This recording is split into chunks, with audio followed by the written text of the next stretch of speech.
अस्सलाम वालेकुम नाज़रीन, मां अब्दुल मोमिन जोनू तव्हांखे ख़बर ॾियूं था ना वली मोहम्मद मां, जिते बैरिया टाउन ऐं ॿियनि मेगा प्रोजेक्ट जे सिंध जी ज़मीनुनि ते वालार सैर ज़ैन शाह समेत समूरनि अॻवाननि ऐं क़ौमी कारकुननि मथां कूड़ा केस ख़तमु करण ऐं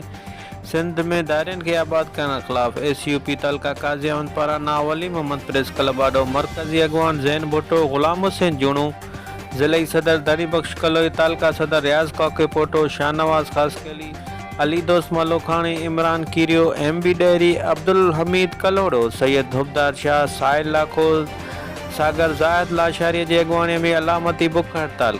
लगाई वई। कैंप में वेठल कारकुननि पारां बैरिया टाउन में धारियनि जी आबादकारी ऐं सैयद ज़ैन शाह समेत क़ौमी कारकुननि ते केस दाख़िल करण ख़िलाफ़ सख़्त नारेबाज़ी कई वई। कैंप में यकजहतीअ तौर PTI अॻवान ख़ादिम हुसैन उन्नड़ पिणु शिरकत कई।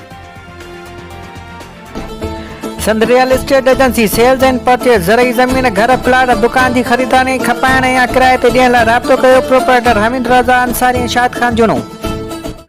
वधीक तफ़सील लाइ विज़िट कयो असांजो वेब चैनल AMJ न्यूज़ काज़ी अहमद।